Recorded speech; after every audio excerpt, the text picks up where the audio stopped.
Right on. Howdy, everybody. Thank you for making it this far. It is 4 p.m. This entire conference has led up to this. Actually, your entire life has led up to this moment. You're in the right spot. I'm Ralph, he, him. I'm with the Department of Natural Resources. I'm the Chief Information Security Officer. Hi, I'm Liz Lewis-Lee. I am also with the Department of Natural Resources. I'm the CIO. And we are here today to talk to you about clickers that do not work and the magic of them not working. Too far away. Yeah, exactly. I'm going to try turning it on and off again. And that won't work. Okay, I'll be over here. Security awareness training. We had a question from somebody who said they were confused about what security awareness training was. I did see 2 presentations earlier today. Do we know what security awareness training is? Like volunteers, like popcorn? Yes. I'm literally asking you, what is it? Training for employees. Yes. To familiarize themselves with security practices. Yeah, like what? Like what's an example? Including pasta. Not clicking a phishing email. How to report a fish. Yes. Okay, yeah, that's exactly right. Okay, we are on the same page. Cool. What about compliance? Well, that's exactly why we do it, right? Right? Check a box? Right, it's to check a box. I mean, what are like the reasons why we do security awareness training, right? Is because you have to every year, basically? Like that's the main reason? You get an audit finding if you don't? Right, yeah. Well, or? Risk reduction. Right. Right, that works, right? We teach them something. It's sort of an afterthought Yeah. to the compliance checkbox part. Once we do the training, they never put their password on a sticky under their keyboard again, at least for 364 days. Right. Yeah. They've taken the training and they magically will never pick up a USB stick in the parking lot. Never, ever. They They'll never will, click on a phishing email. Right. They will set a complex password. It won't go under their keyboard. Right. Except until 364 days are over, they forget. They take the training again and boom, you have now done a shortcut to load basic cybersecurity defense skills in your common employees, and you don't have to worry about it anymore. You've solved that problem, right? That's your control, is this training. Okay, story time. When I started at DNR 4 years ago. No, this is my story. Oh, is it? Yeah, this is my story. All right, sorry, take it away. Hold back there. So how well does security training work, right? I have a friend who was going in for an all-staff, and she got an email the day before the all-staff that said, hey, we're going to have Chipotle for lunch. And go ahead and click here, order your lunch. She's very excited. Loves Chipotle. And didn't have one in her town, so she was very excited. She went into work the next day. Well, guess what? That was a phishing test. She failed. So not only did she not get Chipotle, she got yelled at by security. She had to take some more training. She lost faith in her security department, and she still didn't get Chipotle. How do you think she felt about security after that? Right. Boo. But I mean, sure, you get the joy of getting in trouble for a phishing training, but you also get the joy of corporate security awareness training videos. You guys have taken this training, right? Yeah. They have the dorky cardboard cutout, and they're super generic, and they put you to sleep, and it is this combination of the worst of both worlds, really.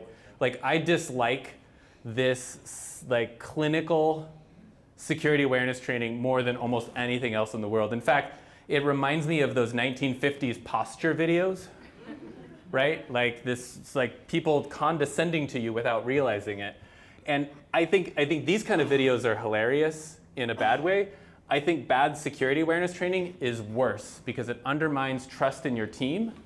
And if an organization is funding a security team and they're producing security awareness training that wastes your time, is condescending and kind of insulting, do you want to give that team more resources? No, they're just going to make more bad training and shove it like your way, right? Or they're going to give your money to the training department and security is cut out of the loop. Right. So I want to change you from thinking about security awareness training as the idea that anybody's going to learn anything. Like yes, they probably will, but forget about that as a goal. Instead, think about this in terms of marketing and that your goal is to get influence in your organization. That's the actual outcome, right? Okay, so now it's my story time? It is. Okay, so when I started at DNR 4 years ago, Liz said, hey, I want you to do phishing awareness training. I want you to do it live, and I want you to take it to all of our business units, right? So HR and finance and sales, but also aquatics and geology and forest practices, and give this training live. It's a bunch of different business units.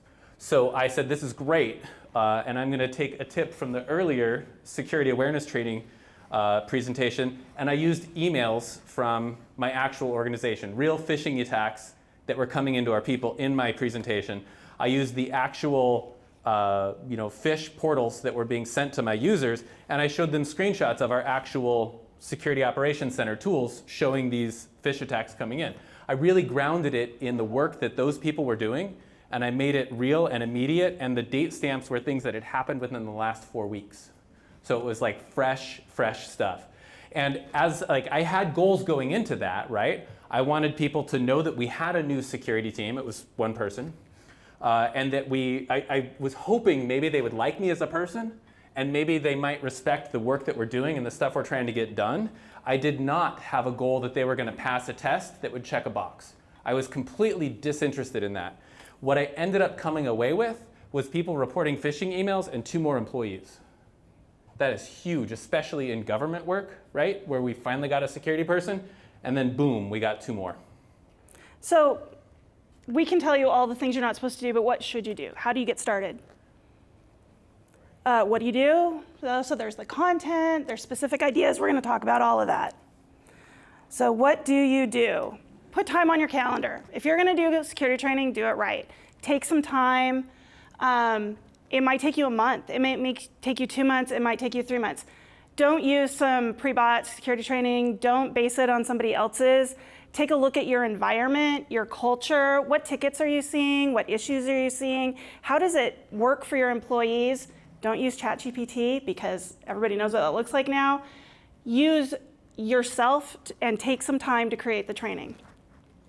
And I want to second that. Make the training material yourself if you can. I understand you may not be able to. Maybe you have a communications department that restricts that stuff. But if at all possible, make your own material, right? And like Liz said, don't use Gen AI, right? Skip around that part because it's gonna threaten your integrity, your authenticity, your sincerity. It's a little bit like going over to somebody's house for dinner and they did takeout, right? It is a less relatable, again, from the earlier security awareness training talk. I really appreciated that. Thank you, by the way. You're trying to connect and relate with people. You're trying to prepare something for them. Make it yourself, right? Make your own material. This quote from Theodore Roosevelt is great.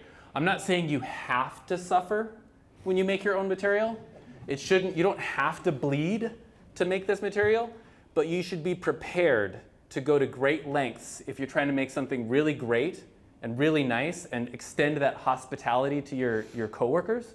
You should be prepared to suffer and to put in the time and to work for it if you want to have something of value.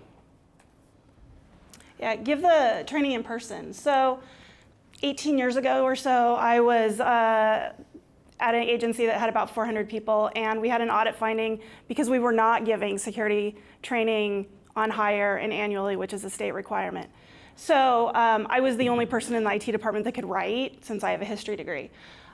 So they said to me, hey, can you develop some security training and give it to people? So I thought about what tickets we were seeing, what questions I got, what I thought people would respond to.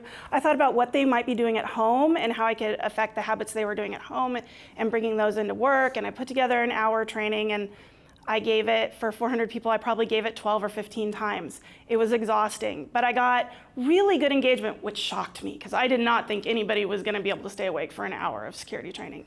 And I did that for about 5 or 6 years. I got really good engagement every year. Every year I updated it. I added new things. I thought about what people were asking, what conversations I was having. About 5 or 6 years into this process, the state rolled out an online training, and I went, oh, thank God.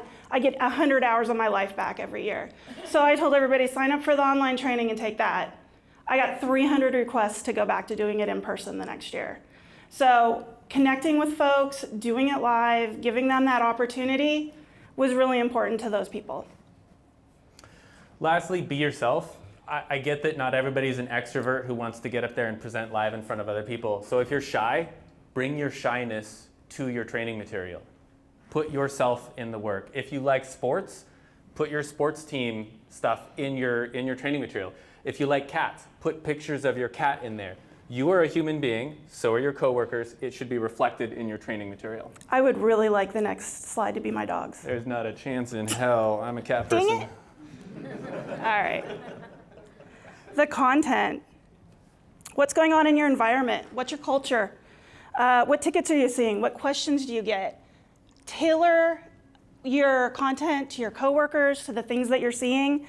And you can use stories from your workplace. Just be sure that you don't make fun of your coworkers, that you don't embarrass them, and that you don't say things that will make them feel bad. So I told a story once in a training. We had an employee call in and say, hey, I left my iPad on the plane. So we immediately looked up the device she was logged into and we wiped it. And 3 minutes later, she called back and said, what'd you just do? And we said, well, we wiped your iPad. And she said, no, I borrowed the iPad from the guy next to me, and you just wiped his iPad. And we were like, oh. And so that was like a lesson about they need to understand our tools, and we need to have conversations about what we're doing. And so I told that in training because it's kind of a funny story, and it illustrated a bunch of points. And she outed herself. She said, oh, that was me, and she talked about it. And so she didn't feel threatened. She didn't feel like I was making fun of her, and it was a good object lesson for everybody. When we're taking training to finance, we talk about finance examples. Same thing with HR, same thing with sales. When we talk to our wildfire team, we use wildfire examples or photos. When we talk about aquatics, we use eelgrass examples. When we talk about geology, yep, same thing. Yeah. So we reflect that business unit in the presentation material. Yes, it takes more work. Yes, it's worth it. When I'm talking about like security tools, right, I will show screenshots of the actual stuff that we're seeing so that it grounds that work, it makes it more real to them, makes it more relatable. Pro tip, don't disclose sensitive financial information in your screenshots and training material. Don't disclose personally identifiable information. Like, don't disclose vulnerabilities. Be reasonable about this. But if people can see email addresses from people they know in your training material, that's a bonus. People are social people and they want to see each other reflected in the stuff we're doing. Next tip, always have a CTA, right? Anybody know what a CTA is? Any marketing people? Yeah, bingo, right. Steal that technique from marketing and put it in your training material, right? You get the spam email and it says, it outlays the problem and then it has a giant button that says do this to sign up for our mail list or to subscribe today or whatever. If you're sending out an email or messaging about phishing awareness training, have a big shiny call to action. Use the report fish button in Outlook, or send a ticket to the help desk, or call this number. Have an incredibly clear single call to action if you're doing security training. Give people something that they can do about it. Representation matters. When possible, use material that acknowledges diversity. So if you're putting an email address in a training slide, don't use John Smith, use Mary Wynn or Ray Chang or fill in the blank, but make sure that you are inclusive in your training materials. If you're using video, and video is super fun when you start playing with that, make it way shorter than you think. There was I think you had said 90 minutes is the max that somebody can tolerate in a training. For me, it's like 90 seconds. 10. This is a video I did where I did, oh, it's got the audio. I don't want that. Calendar sync tool opens. Shush, Jesus, that guy. I would have swiped by now. Yeah, I know, right? Yeah. It's too long. I did this video for our October Cybersecurity Awareness Month, and I did that TikTok thing where you cut out every time I take a breath or every time there's a pause to make it as short as possible. It's still too long. I wish that it was shorter. All right, specific ideas. So off the top of my head, I'm going to say phishing, data categorization, passwords, freeware, beware, removable media, tailgating, shoulder surfing. That's like 18 months of trainings right there. Look at what your tickets are. Look at what's going on in your organization. I know I've said that like 3 times, but I mean it. Create a training roadmap. So there's some examples up here. There's an awesome one that I wrote, and there is a not so awesome one that Ralph wrote. At the end, we're going to have another place where you can go download these. So feel free to use these as examples, as a jumping off point. You'll know once you see the quality of the work. Which one is mine? Color never hurts. Like you don't have to pay for it. It's right there, Liz. You can use color. I'm a serious business person. Yeah, I see. I really like this next one. Hold open office hours if you can.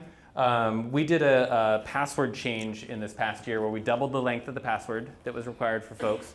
We extended the minimum password age, and then we upped the complexity requirements. And as part of this process, in terms of a technical control to get more success with this project, we did open office hours for an hour every week. Same meeting link. We just sat there and hung out in a meeting. We did a tiny bit of training, but honestly, it was more like a therapy session. Because when you think about it, like, we think of a password as just part of the security fabric, right? But to somebody else, this is how you start your day with an intimate secret that only you know. Your kid's name, your Right, pet's name, right? Hopefully your husband's not. name. Hopefully, gee, you are the worst. Hopefully it's something that has no relation to you at all as a person. And then at some point, an arbitrary timeline, that password gets yanked away from you, and you have to come up with a new one on the spot before you can get back to doing your work, right? That's like a mini tragedy that happens, a miniature trauma. So why not hold open office hours and like be there to change passwords with somebody? There's a couple of groups in the state that hold regular office hours. Vitaly would know that, yeah. It's so nice to be able to like go and just hang out and talk, and often we're talking about movies or something. And I cannot underscore how valuable it is to make human connections when you're talking about cybersecurity and changes and training, because like you were talking about earlier, when there's an emotional connection or a human connection, like it matters more, and you learn more and you do better. Okay. Second thing, making it a first-class experience. So I do October Cybersecurity Awareness Month every year, and I just go all out, right? I want the enthusiasm Absolutely to come all across to my coworkers. I start planning it about 3 months in advance. For every week, I make word searches or crosswords. I make those short videos. I make a dedicated page. I have the themes all together. And for people that complete a crossword or word search and email it in, I enter them for a drawing for a coffee card, and I call them afterwards. I say, hey, you've won. Do you have a local coffee shop I can buy you a coffee card for? It's way more of a pain in the ass than just getting a Starbucks card, but that's the kind of hospitality that I'm talking about when you want to tell people that they matter and what they're doing matters and that this training matters. Then put some skin in the game and do it right and make it that first-class experience for your people. Yeah, give things away. So, you know, gamification is great and giving things like coffee cards away, but in addition to giving things like coffee cards away, we try to give things like this away in our training. So we were doing a data categorization training, and there's a lot of places in the state where people are expected to know their data categories, and that is a really hard thing for non-IT people to wrap their heads around. So Ralph took a graphic that our geology department created, and so it's personalized to our agency, and then we put examples from like actual work that we do in the agency, and then we also put the RCWs in there so that people could go out and read like the entirety of why that is category 2 or category 3. That is something they could take home from the training with them, and now when they need to fill out a form for us that requires the data categorization, or if they're doing a data sharing agreement, or all of these things that they need to know the data categories on, they have a reference sheet that is personalized to their work. And I know 2 people who set this as their desktop It background. doesn't count if you're one of them. It was not me. It's super dorky, and I am so proud of those people. So yeah, key takeaways. As you're doing your security awareness training, think in terms of marketing, not in terms of memorization and you know, that checkbox part. Build for influence, not memorization. This is about creating relationships. This is about gaining trust. Security training doesn't teach people security. It teaches them to trust your security department. Yeah, I mean, the ultimate goal is culture change, and in making your brand, like who you are, your security team, something that people think about, that they relate to, and they think, where does this fit in my work life and my professional life? Who are these people? Where do they belong in this infrastructure? I think that's the ultimate goal in terms of this culture change. So I would really, really appreciate it if you'd hit the QR code on the right to rate this talk. I know that it's an extra step from last year. It's not malware, so they've told but, us. 5 stars, A++, eBayer would do business with again. Whatever you want to write in there would be great. Thank you.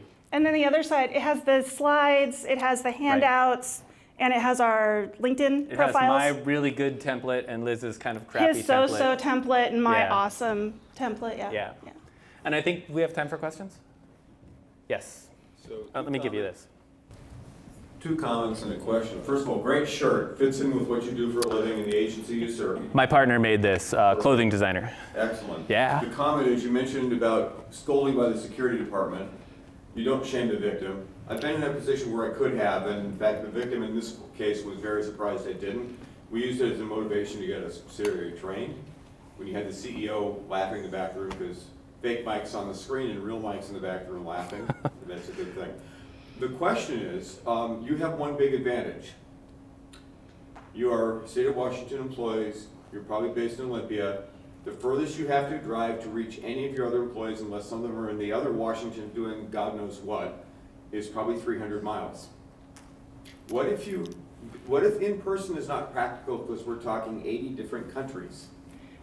And that is a valid question. I would still try to do live training if you can, because I think even if you're on Teams or Zoom, there's something to be said for live training. And I've had in the past, I've always made a video of my training because somebody's sick or on maternity leave or blah, blah, blah, blah, blah. But I try to get 90% of the people live if I can. And I went from a 400-person agency to a 2,500-person agency, so it is much harder. But like Ralph said with the fishing, we took 3 months, and maybe we don't hit everybody, but we hit as many people as we can. And do a road show. So Yeah. For you spend Yep. a day in Spokane or whatever. Yep, when after exactly. you're- We've traveled to Forks to do training, things like that, yeah. Number 2. So I just wanted to kind of share a little bit of my own personal experience with gamification. Your users love it. It is the best thing ever. They think it is fabulous. They will fail that test so that they can play the game.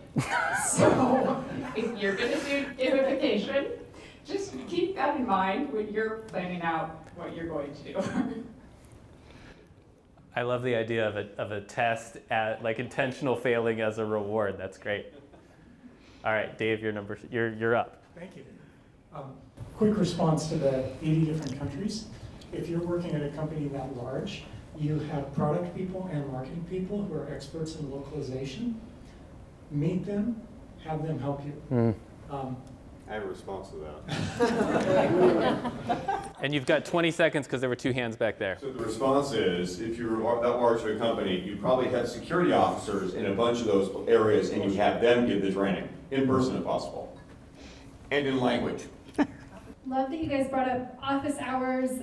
I do office hours with my community trainings. I'm an advocate for doing the office hours in my job. However, I was just complaining about this with somebody outside after my talk about how sometimes when I run office hours, people come in and they're just like, yeah, fill me with the knowledge. They don't understand what it's for. They don't understand like the value of like what they could be using that time for. They don't know where to start, and it's just a completely foreign concept for them. So I'd love to hear from you. How do you frame your office hours so that people actually get something valuable out of them and you don't run into that? Yeah, I can take it. So this most recent office hours was really around, we called it the Password Modernization Project, and then it was about multi-factor authentication. And so we had a brief, it was one of our engineers had prepared like a 7-slide training, basically talking about some of those concepts. And she was prepared to give that, but people would show up, and it was mostly people that were struggling with multi-factor authentication. And so by having it be about password modernization and having people show up with a slideshow, we kept it on topic and it was pretty focused. We have not yet opened up a broad sort of whatever ills you, come and talk to us. So there's a theme. It's themed, yes, it's focused. Almost all of our training is very themed. We try to do one thing at a time so that we don't exhaust our people with too much. That's a statement. A few years ago, flight safety videos started getting really like goofy and funny to keep people paying attention to it. And a lot of companies, Microsoft included, have started to follow the trend of making goofy security training videos. You made a point about wanting to use your security awareness training to gain respect from your employees. What are your thoughts on turning security training into something silly?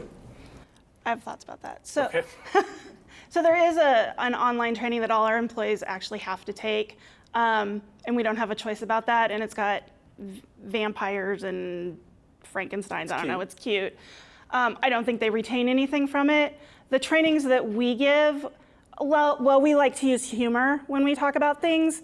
We also want to really focus on, we try to do one topic at a time. Like I said, we do a data categorization training or a phishing training. And so we're really trying to build a relationship and impart some knowledge. I'm more interested in the relationship than the knowledge, to be honest, because if there's trust, they'll come to us when they have questions. So I don't want it to just be goofy. I want there to be respect and trust built. And I would add on to that a little bit and say, yes, like silliness lends some approachability and keeps people engaged, but so does a really short training, like no longer than it absolutely has to be. And then a little bit of discomfort goes a long way too, right? When we talk about phishing and we talk about expected losses from BEC or whatever it is, like, yeah, I'm not gonna sugarcoat it. I'm not gonna make this super easy. Like there are unpleasant things that happen, and I'm just gonna talk squarely about that. I think discomfort is part of the learning process, actually. Like being uncomfortable is part of learning. Yeah, are we totally out of time? Okay, we can do 2. Let's go fast. Really fast. Oh, 2 mics, oh my God. Yeah, you gotta double it. Have you considered playing around with the idea of security champions? So when you catch someone doing good and socializing that out, or even like choosing someone who is a good role model for that type of work? I've heard the term. I haven't worked at a place that implemented that very well. There was a major software project where we had concepts of champions, and it just sucked. But I like the idea. I haven't played with it. We got one more? I think it's back to you. Well, I just wanted to emphasize a point that you made, Liz. I think you can get great traction with your colleagues if you find ways to connect the training to threats in their personal life and their family life.